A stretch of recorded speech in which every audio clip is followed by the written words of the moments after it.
all drinks are free. We like Ciroc, we love Patron. We came to party rock, everybody is on. Scotch, scotch, scotch, scotch, scotch, scotch, scotch, scotch, scotch, scotch, scotch, scotch, scotch, scotch, scotch, scotch, and sports.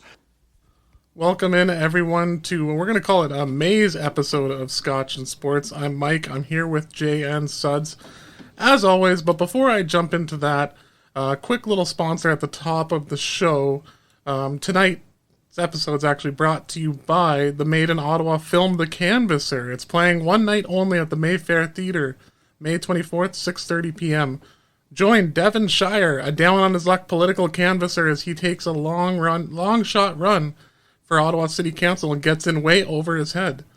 You'll laugh, you'll cry, you'll wish that Ottawa municipal politics was really this fun. Come see The Canvasser at its Canadian premiere at the Mayfair Theatre Wednesday, May 24th, 6:30 p.m. Very exclusive feature. Very excited about it. Great friend of the show, Scott Blurton.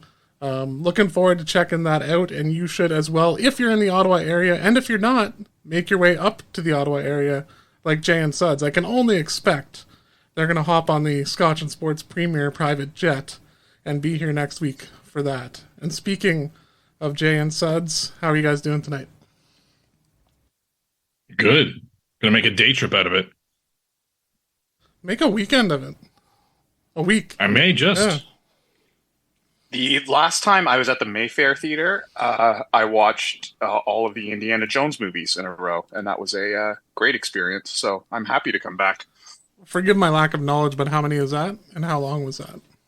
At the time it was 4 movies, but we only watched 3. We didn't watch the 4th Shia LaBeouf one. So it would have been probably around 7 hours. So it wasn't all of the films then? No, it also didn't have the one that's coming out later this year. Okay. Yeah. That's tough. Yeah. Well, glad you guys are here. Glad we're back. It feels like it's been way too long. I think pre-NFL draft, which was at least 3 years ago at this point. That's exactly right. Yeah. But good to be back. Anything new to report on your guys' end down in your way? I know it's cold. We got to talk about the weather. It's been up and down as far as the weather's concerned. We've got a sunny day right now, but it was 20 yesterday and it was 0 at the beginning of this day. Inexplicable, unexplainable. Yeah, very much classic Canada weather. I've been thinking about kayaking, and today I had to put on jeans and a sweater. So very up and down. New in my life, other than weather, it's kind of exciting news for me. I was bit by a spider a couple weeks ago and had a really bad reaction. So any day now, superpowers will be a-coming. That is really exciting. All I ask is that you don't forget us when you reach that level of fame and glory. Don't forget Jay and Mike here at Scotch and Sports. Yeah, be like the Tom Holland Spider-Man and not like either of the other 2 Spider-Mans. There's only 2 other Spider-Mans? Yeah, that's it. Wow. There's not even like the Spider-Man's version of Adam West? No, sir. Wow. It's just the 2 that are in the meme that are pointing at each other and Tom Holland. The 2 in the meme, yeah. Classic. Speaking of great movies, have you guys seen any good movies lately? I'm going to one tonight. Suds, I think you've seen a good movie lately, or at least one that I've heard you talk about. But yeah, just curious. Anything you guys have seen? Are you referencing John Wick 4? Could be. I mean, would you consider that a good movie? I loved that movie. I'm a big fan of the John Wick series. This one nearly 3 hours long, and did not care that it was that long. And there's one scene in it taking place in Paris that is probably the most thrilling scene I've ever seen in a movie. It was intense as fuck. Jesus. Yeah. That's a big game you're talking. Absolutely. I'm a big movie fan, and this particular scene was something I will YouTube without watching the movie on its own. So yeah, I think that was a great one. I saw a preview during that movie for a movie I'm going to try and watch either tonight or tomorrow called Sisu, which is a Finnish movie about violent Nazi killing, which I'm very excited about. Wow. You guys mentioned, Mike, off the top that we haven't spoken to our listeners since before draft day. And so, like many football fans who now have a new yearly ritual to do, TikTok knew I'm a football fan, so it started showing me clips of the runaway smash hit Kevin Costner film Draft Day. And so, not that long ago, a couple weeks, I saw the film Draft Day again. So no, I've not seen any good movies recently. Fair enough. Well, I'm going to see the latest Marvel installment tonight, The Guardians Volume 3. Have not seen either 1 or 2. Watched the YouTube video to catch up and heard this one is really good. So I was like, let's give it a shot. That's kind of how I roll with the Marvel movies. If I don't think I'm going to be extremely bored, I will go see it. I was extremely bored and almost fell asleep during the last Ant-Man movie. They're released a few months ago, so hopefully this one's better. I've heard people say it's in the top 5 of all time, so we'll see. I got high expectations now going in. Wow. That is very high expectations. Top 5 all time. Yeah. In the Marvel realm. Sorry. Oh, right, okay. yeah. Right. So not like right after Casablanca. Not like best scene they've ever Schindler's seen. List. Yeah. I do have some good news for you, Suds. I notice you're still without your glasses. Yeah, and because of the spider bite, I'm assuming that I won't need them anymore. Well, of course. I mean, if you want to have that Spider-Man look, I think you need your black framed reading glasses. Kind of complements the everyday look of Spider-Man. But that's a good point. If all goes well and we don't get too drunk and we make the transaction in time, this weekend you should be getting your glasses back, or early next week, as I'm going to be seeing someone who I believe lives with you or near you. So that's exciting. I'm really excited for you.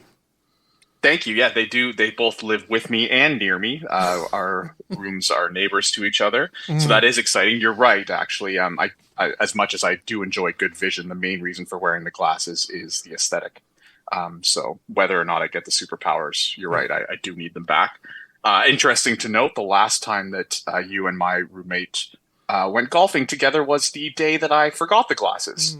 How did that happen again?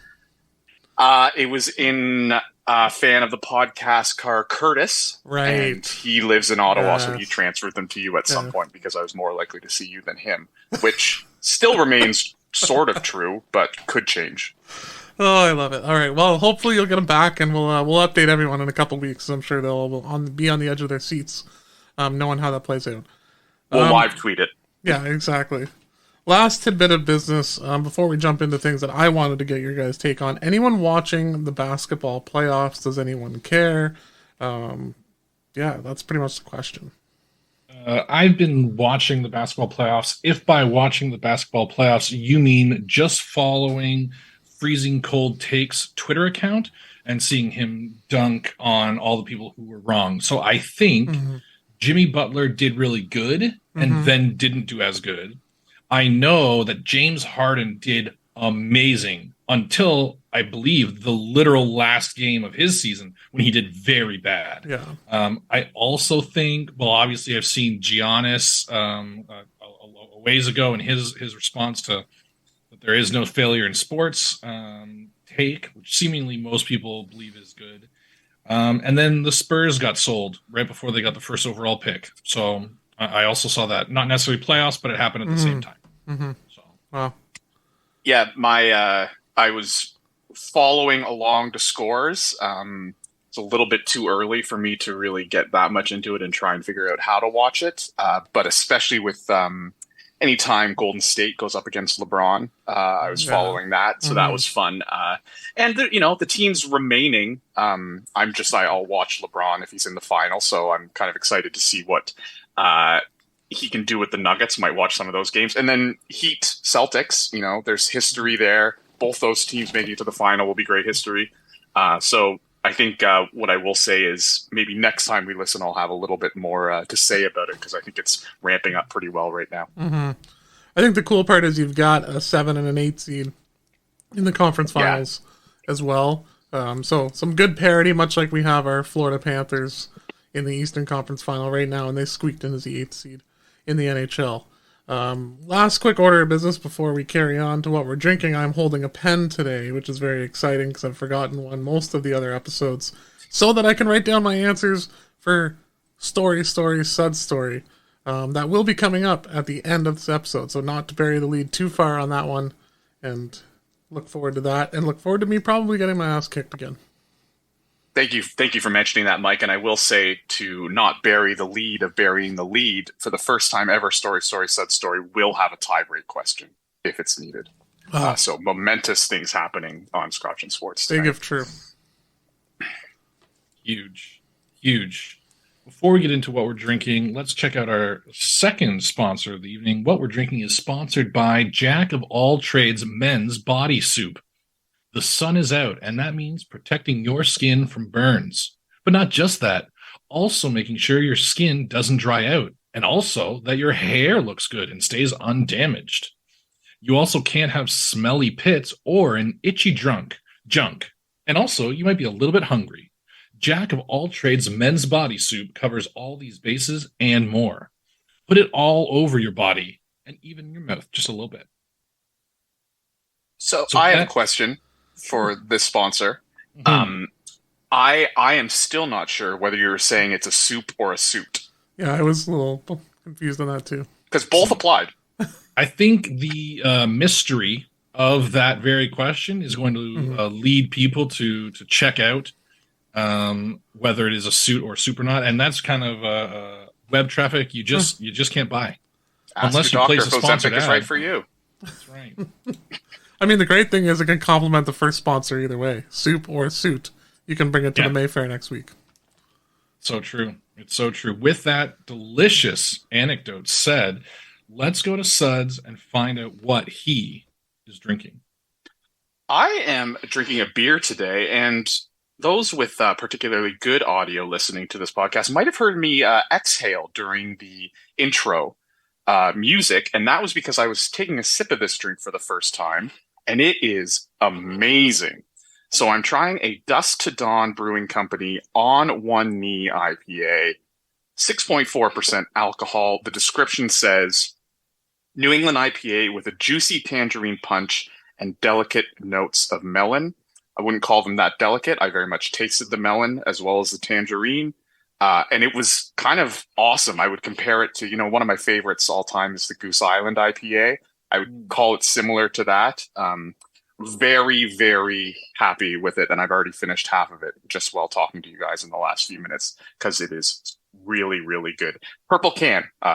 We've mentioned my roommate already. I've mentioned him before that he has a purple can theory, that any purple canned beer is good. And boy, oh boy, did he reward me tonight. That's exciting. That sounds great news. I'm a subscriber to the Purple Can Theory, so that's one I'll be on the lookout for.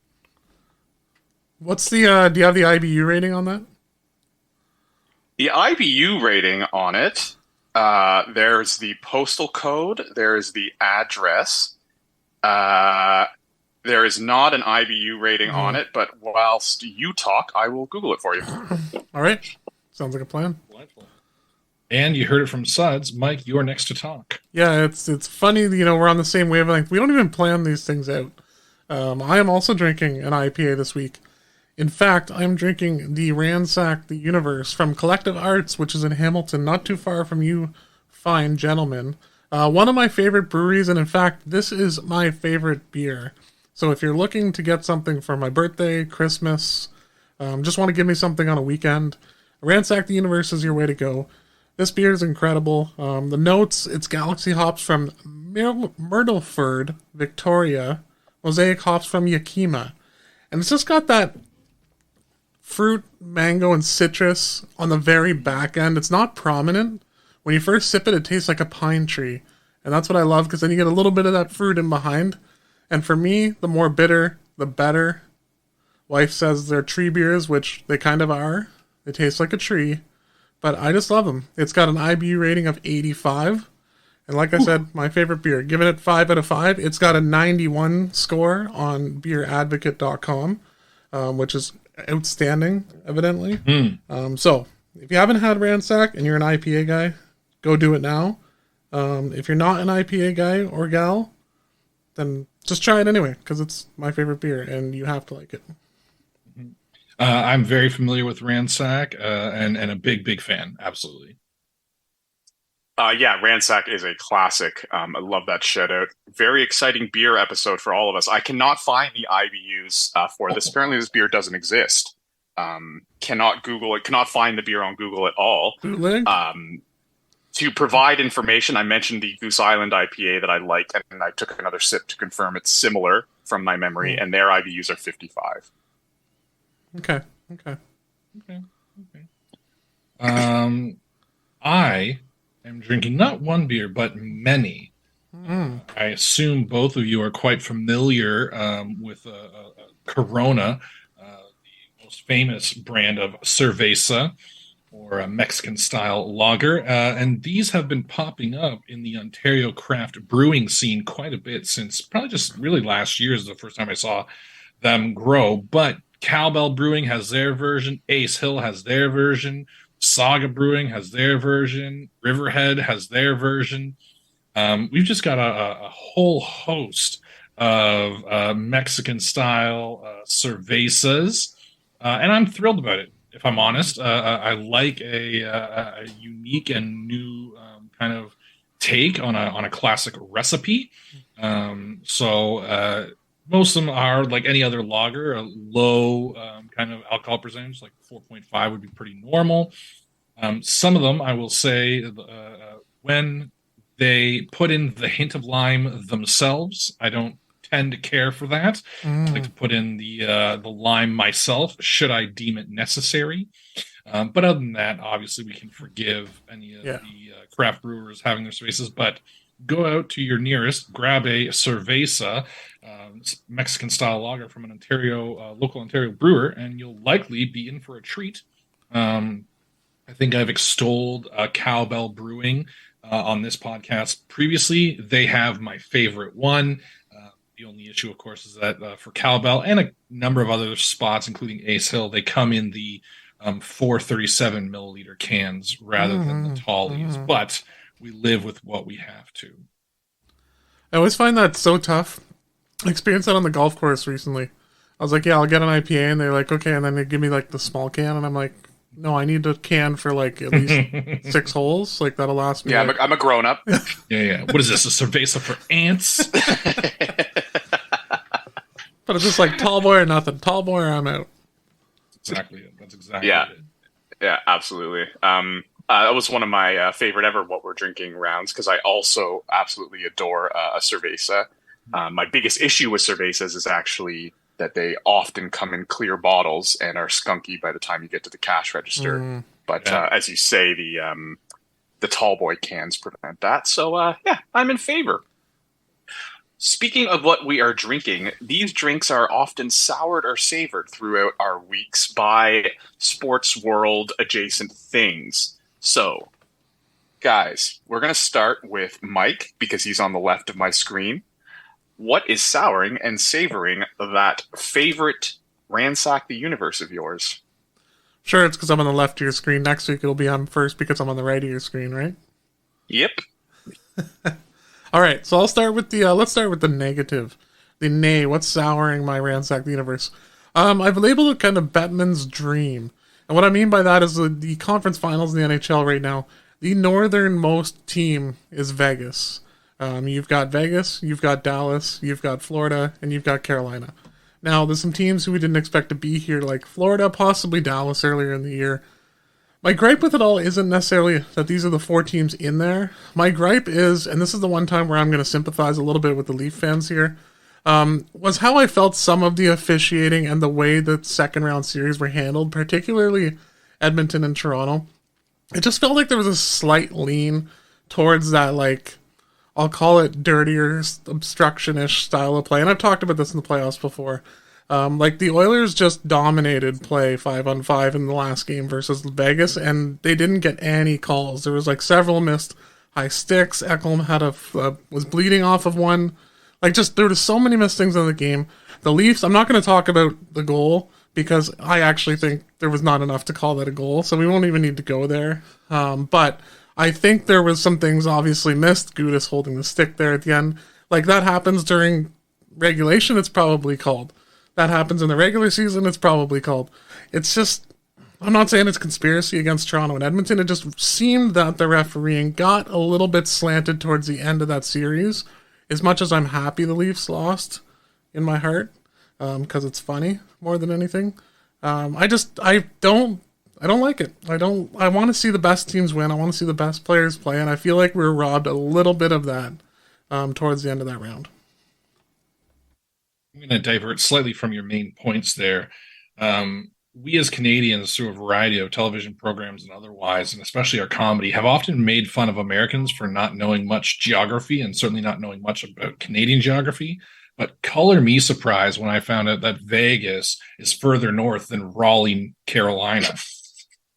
I looked at the map and I was like, well, it kind of makes sense. You could have fooled me. Yeah. I would have said 10 times out of 10, Raleigh is more north than Vegas, and I would have been wrong all 10 times. So I'm glad no one asked me. Yeah, well, actually, the terrain between the two is quite different as well.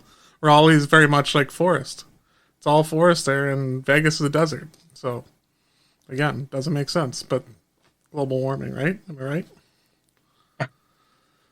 I didn't even consider the geography of that. I do know I have been drunk in both Raleigh and Vegas. Like I think probably Mike, you have as well. Yeah. Oh yeah. Yeah. Not with you in Raleigh. Actually, neither with you. I don't think. But yeah. No. Nope. Both were fun. Both were very fun. I agree with you. You said I think we can talk about more about this later, but I do find that the teams remaining in the playoffs, other than Dallas, are teams that I just cannot find myself caring about. Versus, the going against Bettman's dream might have had a little bit more excitement for me personally. Yeah, but Dallas has our boy Jason Robertson. So. That's why. So the thing that's savoring my ransacked universe this week, I'll still say is Snoop Dogg, and we'll call it just personalities in general, that are kind of getting involved with these franchises right now. You're seeing it with the Sens, specifically with Snoop Dogg coming out. He was on Undisputed with Skip Bayless and Shannon Sharp. I never thought in a million fucking years, excuse my language, you'd see the Senators logo on that show. Those guys are about as American as it gets. So that was pretty cool to see. And then just seeing him reach out to all the fans via Instagram. And, I think he's got a lot of good intentions for the game, both up here and down in the States. And it's cool to see him getting involved. The Weeknd is also involved with another group, and then Ryan Reynolds was involved, apparently not anymore. And then just seeing, I think it was Pat McAfee the other day, getting scooped up by ESPN. His show is going to be on ESPN. It's cool to see personalities and some life coming into some of these mainstream sports, media, whatever you want to call it. I'm for it, and I think we just need more of it as time goes on. No notes. No notes. No notes. Well, Jay, why don't you take over then? Absolutely. So from Mike's yay of a team that is much desired to my souring a team that is not desired in any stretch. Tempe, Arizona votes quite overwhelmingly against all three motions for the Arizona Coyotes to try and have an entertainment district built in Tempe. And listen, I am not going to jump all over, be upset that their billionaires and whatnot can't get to build their stadium, but I do think it's unfortunate for the league as a whole, as it kind of creates, again, some flux about what this looks like. It most likely is going to mean that at minimum, Arizona is playing in Mullet Arena, which again, I think is embarrassing for a professional sports league. And listen, as a Toronto Maple Leafs fan, we have Austin Matthews, and to a certain degree, there's no doubt that the Arizona Coyotes are to thank for that, right? Went to a hockey game with his parents, well documented, and kind of hockey was it for him from then on. There's lots of great hockey fans in Arizona, in and around, Phoenix, Scottsdale, Tempe, and so this just kind of sucks for them. Again, not going to harp that they should have voted yes, it was a good deal for the city. I don't know enough about that. I know that it was heavily privately funded, and I know that there was an absolute butt ton of tax breaks as well going their way on the vote for. So I don't know enough to say whether it was a good deal or not. I just think it's I feel for the fans in the area, and I to a certain degree feel for the NHL and hockey fans as a whole, because this continues to not look great for the NHL as a whole. It'll be interesting to see where things go from here. But I think, it might have been, in the end, to say it might have been the right thing for the residents of Tempe, Arizona to do. They might have voted correctly. That's very possible, but it's still an unfortunate situation for the Coyotes and hockey fans. It was interesting to see, I don't know if you guys saw this, Keller's dad tweet out that Keller will not be with the team next year and a bunch of players are going to follow.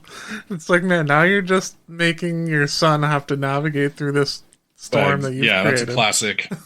Get the phone out of your parents' hands. Yeah. And yeah, it's the Onion put an article up. It was like residents learned of hockey team 24 seconds before voting on their fate or something. But you're right, though. There are a lot of good fans down in Arizona, including one who's a great friend of the show, Dad's on Dayquil, Gnome, who when I texted him today about it to ask him, he said they're dead to me. I don't care where they go, and asked if it's cool if he jumps ship somewhere. I said, yeah, absolutely. So come over to the Red Wings was my pitch.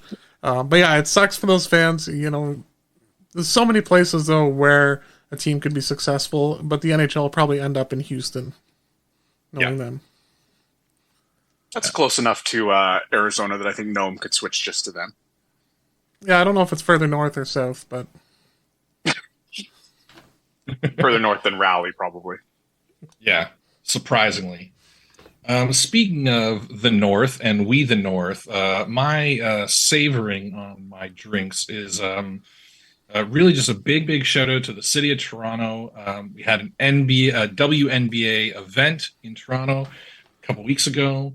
And it could have been a Raptors playoff game. The place was full. The place was hopping for the WNBA. There's, of course, kind of discussion, nothing firm, but the possibility kind of looming out there that Toronto might be a possible destination for a WNBA team, which would be sick. So just a big congratulations for showing up. All the fans who went out to the game, who celebrated, who wanted to make that event a success. It absolutely was. And so just a big pat on the back. Congratulations for the WNBA in Toronto and the enthusiasm that this city showed in its thus far limited capacity.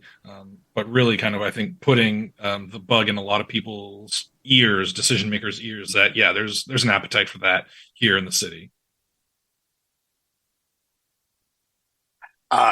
Yes, it is exactly the type of thing that can be mentioned as one of the reasons that a sport is on the way up, as it should be. I was very excited by this news as well, Jay. So I read your souring, and I don't even know the context, and I just started losing my shit. So that's all the laughing was here on my end, not about Jay's. Keep it together, man. Oh, okay. For what's upcoming, I see. It's a very serious issue, Mike. Yeah, it's pretty serious. Well, anyways, it just goes well with the nay. That's all that I was getting. Sure. Oh yes, I did notice that as well. All right, fans, we'll have to go behind the curtain here for a second. But anyway, yes, good news all around for the WNBA, and I think women's sports in general, seeing what Toronto was able to do. All right, as Mike alluded to, I have something really hilarious souring my scotch. Anybody who has been, we've mentioned this is the Everything Everywhere All at Once spring tour, all the sports happening. One we haven't talked about is the horse racing. I often find myself this time of year interested in the pursuit of the Triple Crown. But anybody who is following any sports headlines has seen that there is a different sort of headline than the winners and odds this year, and that is horse safety. And the fact that in the lead up and following the Kentucky Derby, the first of the 3 Triple Crown races, 8 horses have had to be euthanized. And this is, an ongoing thing in horse racing, but has really become over the top. This year, the reason Mike is giggling is because I said, I am against horse racing. So there was a little bit of a very funny pun there. Some stats to throw at you here. I don't think many people will be against me here, but just Churchill Downs has had 8 horses die in the lead up to and following the Kentucky Derby. That's where they hold the Kentucky Derby horses. One of the biggest in America, Laurel Park, averages 30 horses a year that have to be euthanized because of horse racing. 7,000 horses since 2009 have been euthanized as a result of horse racing. So obviously this is something that's terribly wrong. The horses in this sport are the athletes. I don't think even jockeys are going to say that they are the athletic one in this sport. And these athletes are literally being killed because they are being pushed too hard on these tracks. The reason for this, for these euthanized horses, comes from injuries that they can't come back from.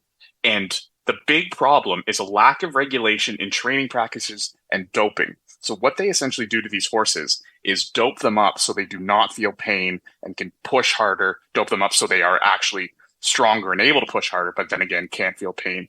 And suddenly they're just going too hard. As far as I'm concerned, this sport can end. We can say fuck off to it completely, but I know that's not, it's a big traditional sport.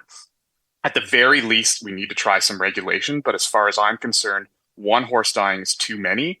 These horses aren't signing waivers, saying it's okay for them to be doped. This is ridiculous. And it just kind of draws more attention to a sport that needs drastic change or to completely end. One more point on that, Churchill Downs' response to these horses dying in such a short period of time. They say that there's no links to it. They're investigating it. The fact that there's no links to it makes me more worried.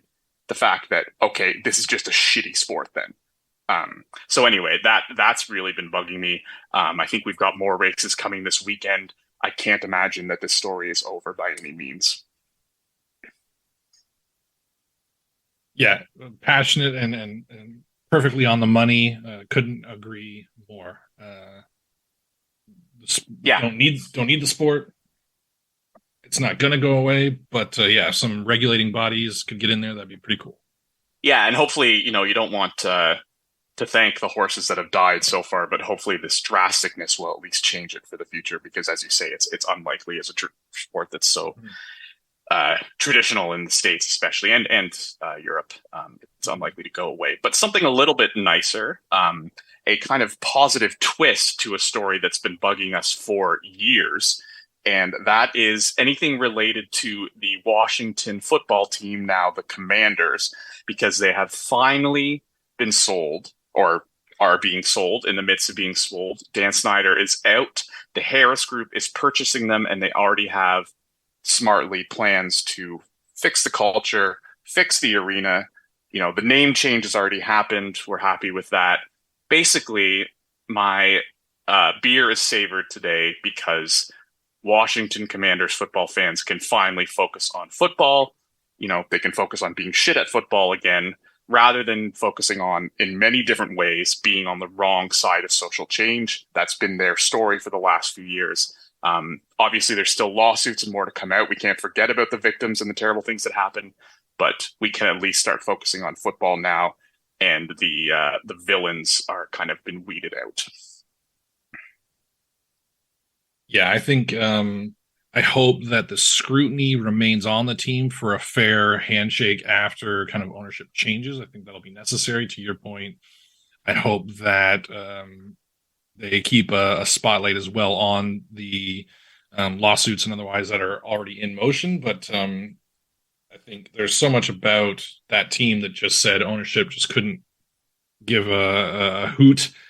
So happy to see that ownership change. Happy to see Dan Snyder out of the league. One small fix and make things at least a little bit better, certainly for the NFL as a whole, and absolutely for Washington as a team. All right. Mike says no notes in his eyeballs. So let's switch over and get into some sports-specific talk. Let's talk NHL. Playoffs are mid point. Rounds 1 and 2 down. Rounds 3 and 4 to come. Let's look at it. We've got Florida going against Carolina. Carolina, the slight favorites there, certainly much slighter than either of Florida's other two matchups, which they dispatched readily. What do you guys think? Give me your quick thoughts, or I suppose we're going to talk picks a little bit later, eh? Never mind. So Carolina might get Teuvo Teravainen back game 1, probably game 2 by the latest, which is a big, big boost for them. And they have looked good. Florida will play up the underdog card as well. On the other side, the pond, no, there's not a pond in between them. Somewhere north or south of either of those teams, we've got Vegas and Dallas. Dallas, of course, friend of the show, Jason Robertson, along with a slightly aging core that has really put up this playoffs. Tyler Seguin has looked good, and obviously Pavelski, I believe, still tied for the goal lead in the playoffs, and Rupe Hintz just absolutely showing up in a big, big way. And they get Vegas, who, as we may have seen, got a little bit of refereeing in their favor, but put up a good series. At times, were not at all able to contain Draisaitl and McDavid, but did when it mattered most and came out with the win. So lots to like. We've discussed a little bit. Give me a matchup, a storyline, a key thing in this upcoming round that you're both looking forward to or going to be watching closely. First of all, just a quick stat correction. I haven't Googled this, but I can say with 100% certainty that there are several ponds between Raleigh, North Carolina and Miami, Florida. Oh. Yeah, so there is a pond between them, at least one. And since I mentioned that, I will focus on that. It's, as I mentioned, I'm cheering very much for Dallas. I love Jason Robertson. I like that team. I've liked that team since we've started this podcast. But Carolina, to me, has built a team that is designed for this playoffs, to me. That defensive style, a good enough goalie to back it up. We've seen this before, and just with the teams remaining, it's very, very hard for me to pick anybody other than them to come out of it. So I guess that's my pick. That wasn't really a story. It's more about the story that I wanted to focus on was just how it's showing that Carolina did kind of put together the right team to first put themselves in a good position into playoffs, but also, not a lot of superstars there, but just a team that, I'm afraid of, and my team's not even there anymore. Mm-hmm. Yeah, I'd echo that. I think from Carolina's perspective, coaching is a big one, right? You're seeing Svechnikov out for the year. Teravainen's been out for the playoffs thus far, may come back. But they've just got such a good system in place. And as you said, Suds is playing so solidly from the net out. Like, they haven't really been threatened.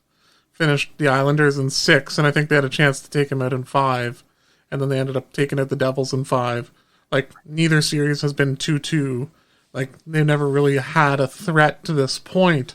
But if you look on the other side of the coin, the Panthers took out arguably the 2 best teams in the Eastern Conference. And we've seen them. Bobrovsky is playing out of his mind. This team's coming in with a lot of pedigree. They came in hot at the end of the season. So it's kind of like that stable, strong, defensive-minded team up against this hot team that's been playing really well. So I think that's what's super exciting about the East. When I look at the West, I think Dallas is kind of like the Carolina of the West in my mind. Solid defense, solid goaltending, some good scoring there. Vegas has just been solid all year, but I think Dallas comes out of that one. Vegas, again, I've said it before, I'll say it again, doesn't deserve to win anything yet. They need more pain. On that note, one thing I will say, though, I'm happy for Seattle and the run that they had as an expansion franchise who didn't get it handed as much as Vegas did. To make the second round with good coaching and a sound defensive system to take out Colorado and then push Dallas to 7. That was cool to see for me. But I'll save my prediction for later, but I'm looking forward to this round. Speaking of predictions, let's check in with the initial predictions. Suds, I'll let you go first, and you can speak for both of us, as interestingly, we had the same prediction. So tell me how close we got and why we did or didn't get as close as we wanted. So the issue that that I had, I'm assuming you had the same issue, is that you actually were looking at the 2024 NHL playoffs. And that's why I predicted this. You and I said that it would be an epic scoring matchup between 2 Canadian teams in Edmonton, Toronto. Obviously disappointed that my team has not made it this far, but also I am quite disappointed that matchup is no longer an option, because that would have been exciting. I think Mike alluded to a lot of it. I'm not really ready to talk about what's wrong with the Leafs, but just a little bit of backtracking to the previous conversation. And the reason I'm sort of against Florida as well as in the favor of Carolina is that I think that Florida out-goaltended and out-coached their teams in the first 2 rounds. And I don't see both of those things happening, likely not either of those things happening in the third. So that's kind of my reference to the Toronto side of things. I do think we got out-coached in that series. And then Edmonton, like, bad luck. Maybe just needs a little bit more on the defensive side of things, or maybe they need another goalie. Who knows? I can't explain how the playoffs have ended up the way they have. I was completely wrong about everything other than Dallas. I've been completely wrong about everything this year. So it would be wrong of me to try and explain why I'm wrong. I would love to explain why I should have been right, but we don't have time for that. Don't have time for that. Mike, take an opportunity to gloat if you want it and tell us what your prediction was and where it stands now. Yeah, I had Dallas being in the finals, which is on its way to happening, against the Rangers. And the Rangers just got very unlucky. Had they won that Game 7, the Rangers would be right here, and I would have been right. But I'll take my 50% correct, and Dallas is going to make the finals. And I'm looking forward to... that's pretty much my prediction going forward. I think Dallas still has done nothing to convince me otherwise, although I did say the Rangers would win the Cup in my original prediction. Now I'm going to say Dallas is going to win it. And I really don't know who's going to come out of Florida, Carolina. I'm going to just say Florida, because I feel like they're the hot hand, and it's going to be Dallas, Florida. I'm going to be the contrarian of the group and give it a Vegas-Carolina final with Carolina taking it all the way home. Is that because you know... Say it out loud. Sorry, I'll just say it out loud, but I'm pretty sure everybody knows that I am choosing Dallas versus Carolina. 3 different predictions. Mike. No, I was just going to say, Jay's just choosing those 2 because he knows which one is further north. Got to use the knowledge you have. Geography's key. Yeah, that's it. All right, and the last time we got together, we did a little mock draft. So I wanted to touch on that quickly before we get to the segment of Story Sudds Story, which is coming very soon. But before we get there, let's go back, rewind about a month. NFL draft took place. We did a 12-pick mock and then an additional 2 picks. I do want to let the viewership know we nailed the first 3 picks of this draft. We had Bryce Young going to the Panthers. We had Stroud going to the Texans. We even had Jay calling Will Anderson or a trade being the 3rd pick, which in fact happened to be both. So pretty incredible stuff right there. One other highlight, myself at 10 had the Eagles taking Nolan Smith. They ended up taking him later. So kind of correct on that front. Another quick note, Sudds had the easiest pick in his hands, Bijan Robinson to the Falcons at 8, and managed to fuck that one up. So good job there. Not only have I fucked that up, but opinion has very much changed to that being a smart pick since I fucked that up. So, okay. Well, let's. I want to hear this. My opinion hasn't changed. Oh, your opinion hasn't changed. Public opinion has changed. Public opinion has changed. Yes. Well, it is a great pick. Yeah. So, I mean, that's fine. We'll see whether or not you guys have both the offensive rookie of the year and defensive rookie of the year next year. Don't know if any teams ever had the chance to brag about something like that. Oh, you mean your team? I was like, what? Who on my team's going to be? Yeah, no, it's rare. It's very rare. Wait, did you guys have that this year? Oh, no, you did. Yeah. Yeah, with Garrett and Sauce, right? Garrett and Sauce, yeah. And actually, before Garrett, the favorite was Brees. Wow. What a world we live in. Aaron Rodgers officially went to the Jets in other NFL news. It's the last time we've... So a lot of exciting things happening for Suds and my team. I don't know about the Chargers, if they've done anything exciting in the last Chargers are tied for the most primetime games this year with 6. Oh, okay. Well, that's a win. That is a win. Falcons are tied for the least with 0. I think the Jets have 6 as well, or maybe 5 plus the Black Friday game. Yeah, it could be. Yeah. Yeah, exciting. Very exciting stuff. I love how they were just like, yeah, not every team will get a primetime game. And then they're like, okay, Falcons, yeah, one of them is you. Good luck. So, That's okay. A couple are to be determined. So I'm assuming once they see how great we are, we'll get flex there. But other than that, I just quickly, if you guys have any winners or losers, we didn't get a chance to really discuss the draft. I thought the winners and losers segment was just us. I'll jump in here. The winner was Howie Roseman, and all sports journalists just absolutely kneeling down before him. And the loser is literally every other GM, especially the ones that kind of publicly complained to some journalists about being upset that Howie Roseman was getting so much love. Well, just be better at your job and go from there. Yeah, I can't say anything more than that. I had the biggest winner of the draft being the Philadelphia Eagles / Philadelphia Bulldogs. I think that Jalen Carter and Nolan Smith are the two highest value picks of the first round, potentially of the entire draft. If I knew more about the later rounds, we can't forget about the DeAndre Swift trade. He is now going to the best offensive line in football. And not to mention, after the moves we talked about, they went and got a offensive lineman to work into the line after Jason Kelce retires. So just present and future for a team that made it to the Super Bowl and had an incredible season. One other winner I'll just mention quickly is any of the defenses in the AFC South. The quarterbacks there now are the Texans with David Mills, Case Keenum, and C.J. Stroud, the Colts with Gardner Minshew and Anthony Richardson, and the Titans with Ryan Tannehill, Malik Willis, and Will Levis. Jags are obviously fine, so they're a winner as well. But, all those defenses are not too worried about planning for those quarterbacks. Quick loser is anyone trying to evaluate the value of tight ends. 9 tight ends were drafted in the first 2 days. Versus 4 last year, and the 4 last year, 3 of them were in round 3. I have no idea how the league values tight ends. I don't know why they would value them high. I don't know why they would value them low, and this draft made it even more confusing to try and figure out. I liked what the Seahawks did. If I'm going to give a winner, Witherspoon, and then picking up JSN with the 20th pick. That was huge. That started that run on wide receivers. I'm going to go a little bit contrarian to you guys. I'm not going to say they're a loser because I'm not going to go that far, but I don't buy into the Eagles being the automatic winner and all the hype that's around them. Only because I do, as I said last time, think that Jalen Carter, there's a lot of character issues there, and I don't know that that's going to be overcome. Like, I'm not ready to write them as like the best pick of the first round. And then Smith dropping to 30th. I think that speaks more to he just had a great combine. Fast the end, like, is that going to translate? Sometimes, like, think about a Vic Beasley. Those things don't necessarily translate. So while I think the potential for them to be the runaway winner of this draft, and I like the Swift move, I'm not ready to give it to them just quite yet.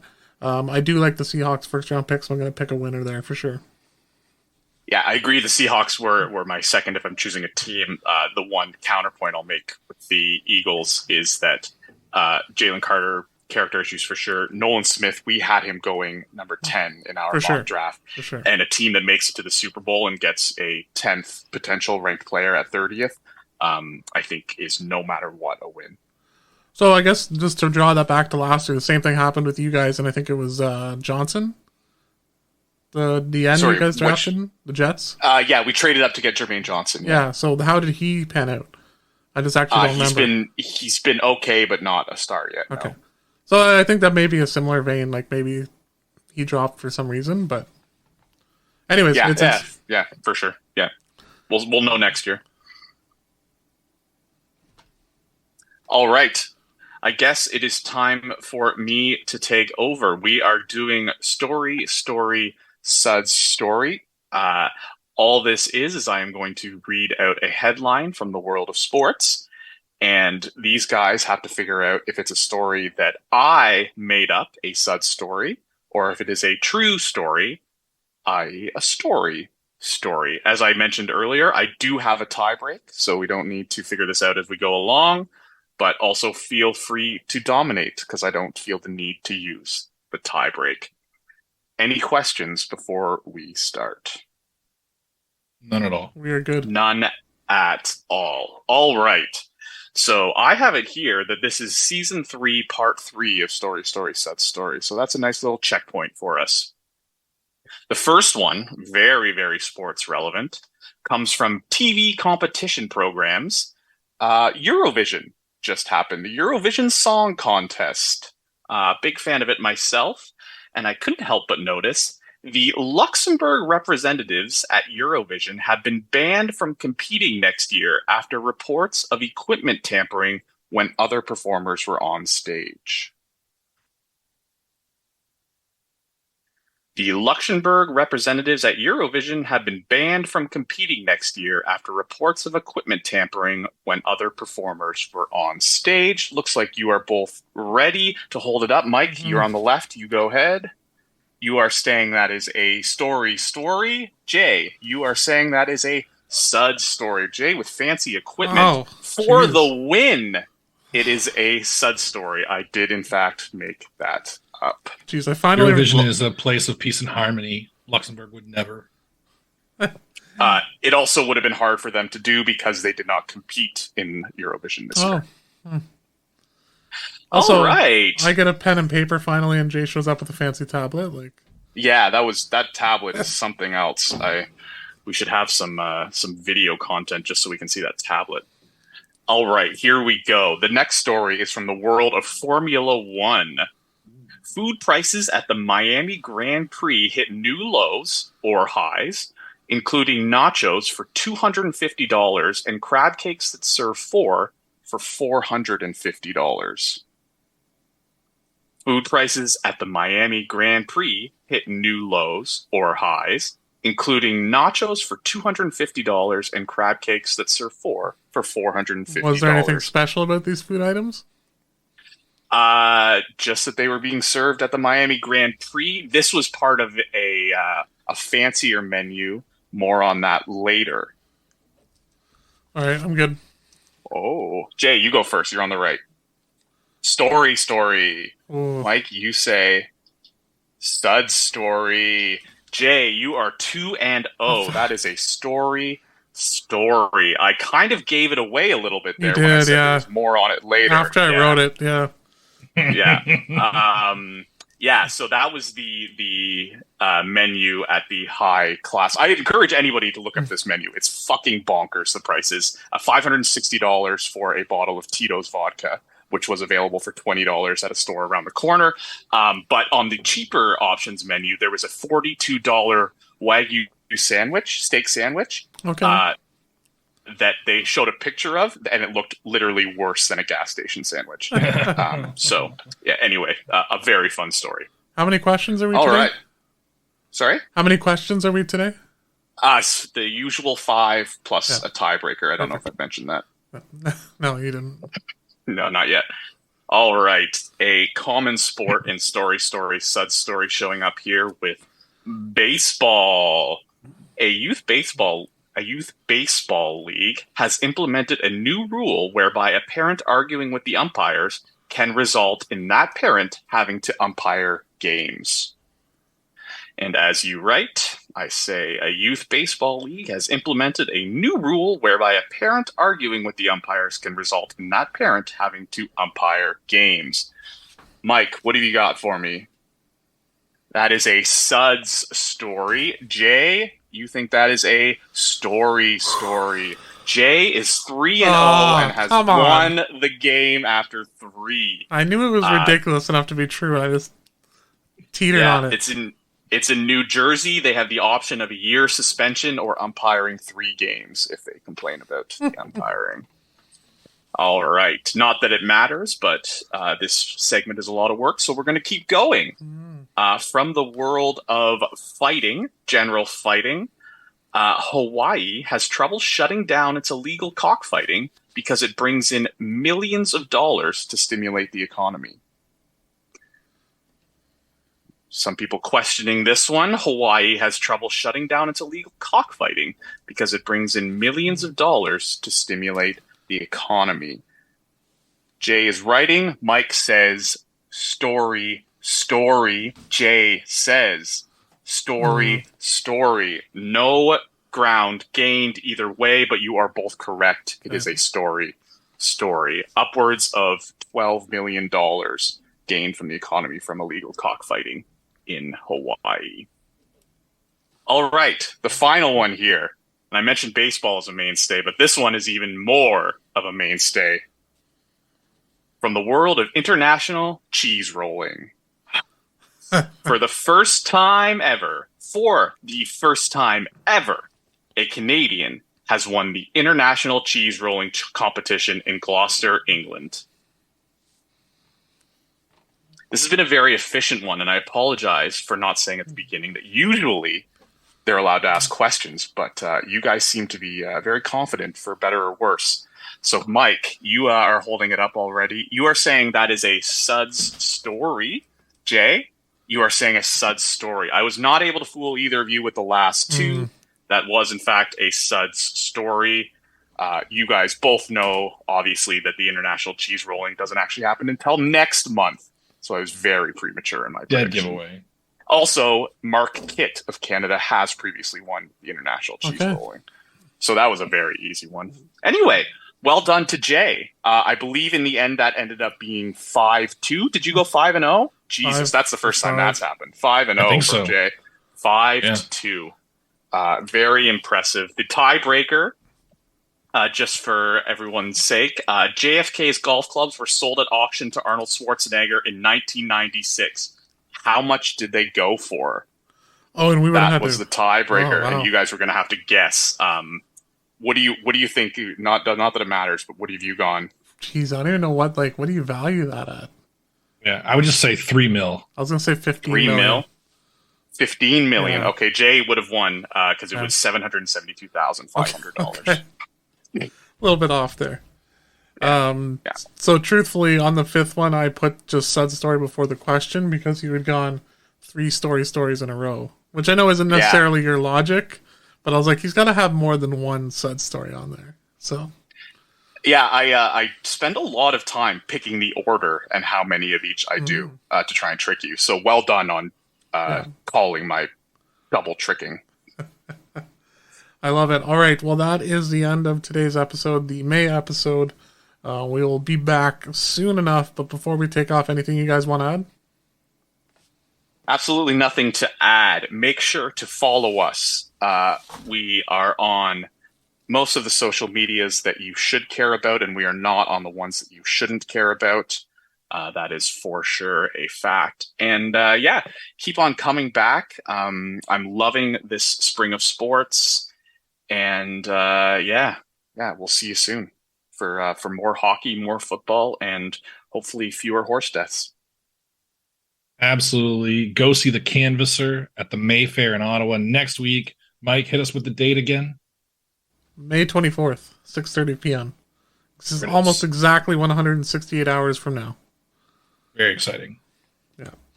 So check that out. Check us out. We'll be back soon enough. PGA Championship this weekend.